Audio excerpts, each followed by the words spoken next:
जय श्री राम। आदरणीय मित्रों, आपकी सेवा में प्रस्तुत है एक बार फिर से। और अब हम यहाँ जो आपकी सेवा में आए हैं, ये इस क्रम में आए हैं कि 5 राज्यों में विधानसभा चुनाव होने जा रहे हैं। और आज जब हम बात करें तो आज की दिनांक हो चुकी है, यह है 7 फरवरी 2022, सोमवार का दिन है। तो 2-3 दिन बाद में मतदान का पहला चरण आरंभ हो जाएगा और 10 तारीख से भविष्यवाणियों पर, वैसे भी ऐसे आकलन पर रोक लग जाएगी। तो हम आपकी सेवा में आज उपस्थित हैं ये बात करने के लिए कि भाई इन राज्यों में से किस राज्य में किस पार्टी या गठबंधन को हमारे आकलन के अनुसार, हमारी भविष्यवाणी के अनुसार कितनी सीटें मिल सकती है। जहां गठबंधन में सीटों का बंटवारा बहुत स्पष्ट है, वहां हम पार्टियों की भी बात करेंगे, और जहां ये नहीं है वहां सिर्फ गठबंधन की बात करेंगे। हम आइए अब बात करते हैं पंजाब की, कि जहां बहुत बड़ी भगदड़ मची हुई है, और भगदड़ भी बड़ी अजीब सी मची हुई है कि लगभग 4.5 साल जिन अमरिंदर सिंह के साथ कांग्रेस ने गुजारे, जिन्हें मुख्यमंत्री रखकर, अब वे कांग्रेस के खिलाफ हैं। और यहाँ भी बड़ी अजीब सी दुविधा की स्थिति बनी है। हालांकि कल राहुल गांधी ने स्पष्ट किया है कि चन्नी मुख्यमंत्री होंगे चुनाव के बाद, लेकिन चुनाव के बाद कांग्रेस पार्टी की स्थिति क्या रहती है, क्या टूट-फूट होगी, क्या विद्रोह बगावत की स्थिति आएगी, ये अलग चीजें हैं। और भारतीय जनता पार्टी दशकों पुराना साथ छूट चुका है इसका अपने साथी, पंजाब के वरिष्ठ साथी शिरोमणि अकाली दल से, और अकाली दल बहुजन समाज पार्टी के साथ चला गया है। भारतीय जनता पार्टी ने कैप्टन अमरिंदर सिंह की पंजाब लोक कांग्रेस से हाथ मिलाया है। यहाँ पर जो ढींढसा है, ढींढसा का दल आ गया है, वो इनके साथ में है। और सुखदेव सिंह ढींढसा का जो दल है, शिरोमणि अकाली दल संयुक्त, ये भी अमरिंदर और भाजपा के साथ में है। ये गठबंधन है, बीएसपी और शिरोमणि अकाली दल का एक गठबंधन है। और आम आदमी पार्टी का जलवा यहाँ अपने आप में अलग ही है, वो प्रमुख विपक्षी दल के नाते बड़ी मजबूत स्थिति के साथ मैदान में। तो चलिए बात करते हैं। पंजाब की स्थापना 1 नवंबर 1966 मंगलवार को ही।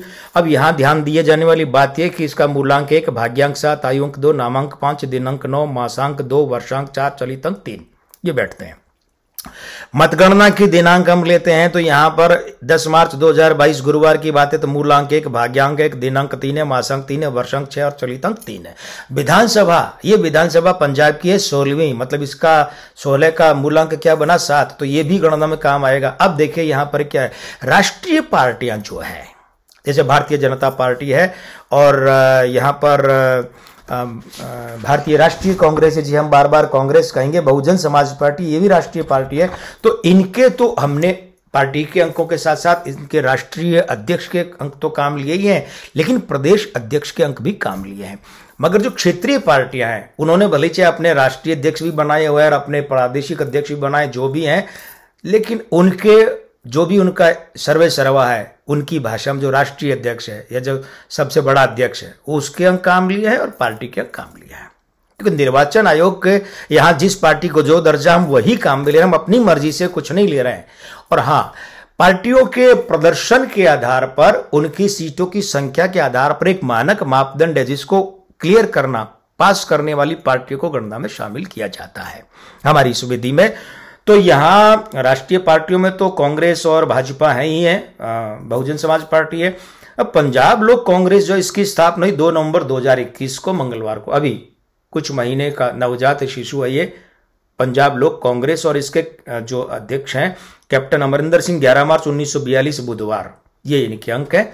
और कैप्टन अमरिंदर के बारे में बात कर लें कि इनके पिछले सरकार में आने से पहले प्रदेश अध्यक्ष बनना जो है, उसमें भी हमारी भविष्यवाणी सही रही, और उससे पहले प्रदेश अध्यक्ष पद छीनने की भविष्यवाणी भी सही रही, और फिर मुख्यमंत्री जब 2017 में बने, वो भविष्यवाणी भी हमारी सही रही थी।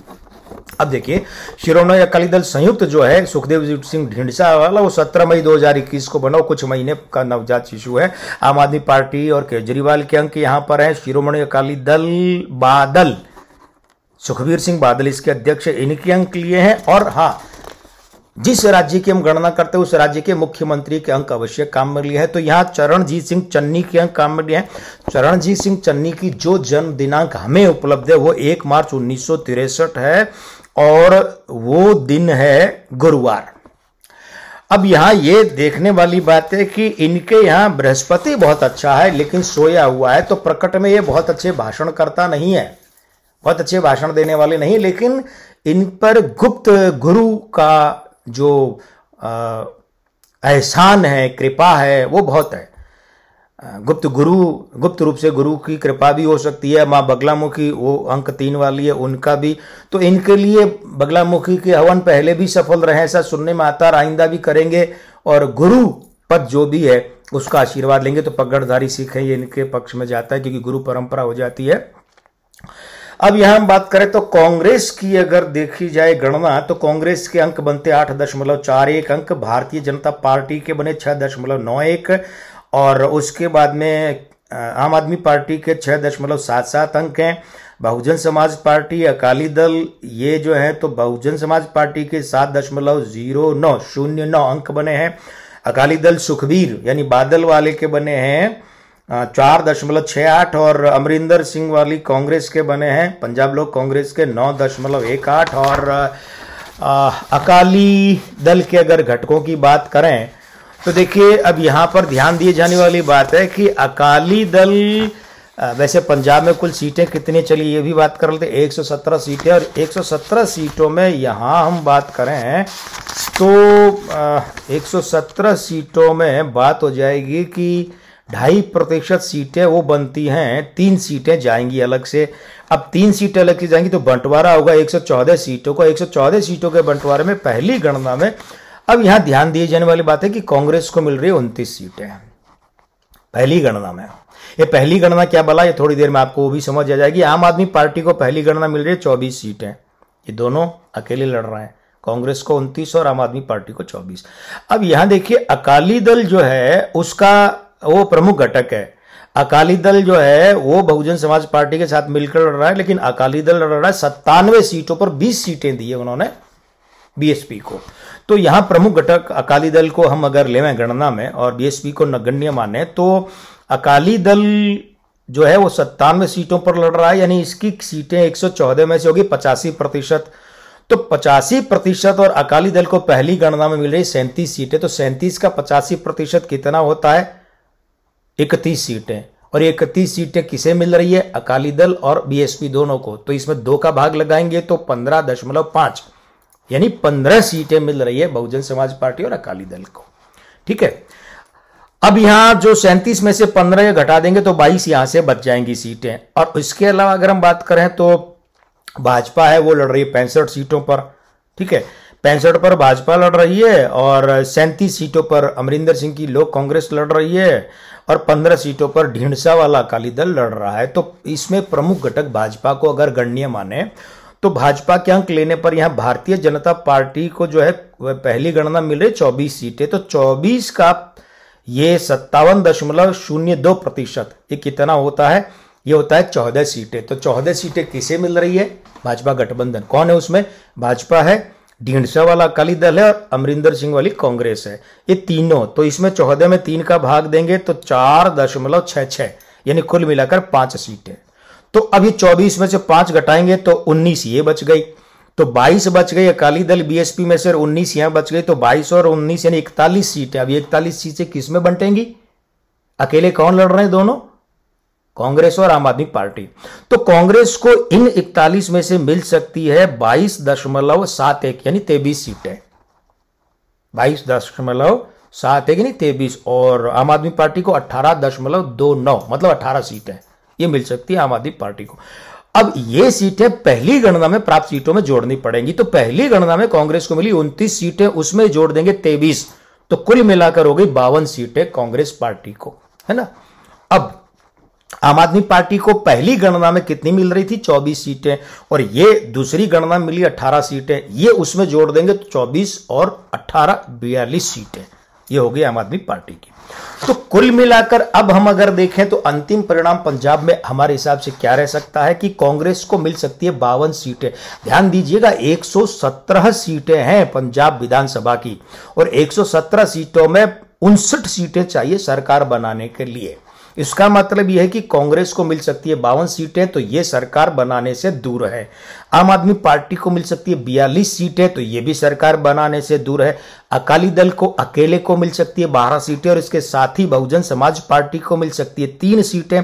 भारतीय जनता पार्टी और उसके गठबंधन को कुल जो 4 सीटें मिल रही है ना, उसमें खुद भाजपा को मिल सकती है 2 सीटें। 1 सीट जा सकती है अमरिंदर सिंह की पार्टी के खाते में और 1 सीट जा सकती है भाजपा के साथी दल अकाली दल ढींढसा वाला जो है उसके खाते में और 3 सीटें अन्य के खाते में। तो हमारे हिसाब से ये परिणाम जो है पंजाब का रह सकता है। और इस तरीके से ये देखने में आ रहा है कि पंजाब की जो विधानसभा की स्थिति है सीटों की संख्या को लेकर, तो ये विधानसभा एक त्रिशंकु विधानसभा दिख रही है कि जिसमें किसी भी एक दल को या एक गठबंधन को सीधा सपाट बहुमत मिलता नहीं दिख रहा है। अब ये देखने वाली बात है, रोचक बात है कि फिर आम आदमी पार्टी किसको अपने साथ मिलाती है या किसके साथ जाती है और कांग्रेस किसको अपने साथ जोड़ती है, किसके साथ जाती है, क्योंकि सरकार बनाने का फैसला इन्हीं में से होगा। हालांकि कांग्रेस सबसे आगे, हमारे हिसाब से 52 सीटें लेकर कांग्रेस और 42 सीटें लेकर आम आदमी पार्टी उसके बाद उसके पीछे लगी है। तो मित्रों, अब आपसे विदा लेंगे, ये आकलन इतना ही। लेकिन विदा लेने से पहले आपको फिर याद दिला देते कि आपने यदि हमारा चैनल अब तक सब्सक्राइब नहीं किया है ना, अरे तो भाई तुरंत कीजिए ना, काहे की देरी है, काहे को देर कर रहे हैं, और अब तक किया क्यों नहीं, हमारा ये भी प्रेम भरा लगना, तुरंत कीजिए हमारा ये चैनल सब्सक्राइब। और साथ में ये निवेदन भी है कि ये जो घंटी वाला चिन्ह है ना, बेल आइकन, इसे टच का मार दीजिए, छू दीजिए इसे, ताकि आपको हमारे साथ जुड़ने का, जो तत्काल जुड़ने का अवसर है वो सदैव मिलता रहे। और मित्रों, अब विदा दीजिए। जय श्री राम।